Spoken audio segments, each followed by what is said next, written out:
We usually have ideas of what we want to be in life, but never completely know till we've experienced it. I started Penn aspiring pre-med in the making. I became a curious researcher, and today I'm a deeply passionate software engineer. So how did that happen? I leveraged the breadth of subjects available at Penn, but anywhere I lacked experience, I gained it by tapping into the experience of mentors Penn made available to me.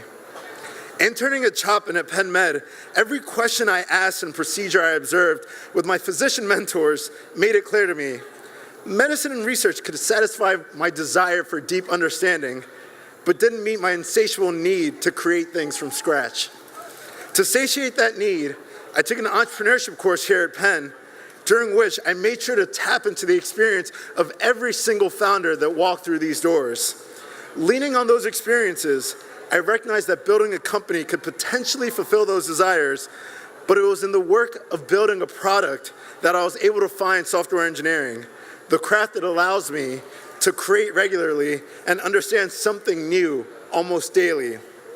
The path wasn't straight at all, but that's the best thing about Penn. It doesn't have to be. It's an opportunity to experience life through so many different lenses that discovering your future self might just be one conversation or one class away. Thank you.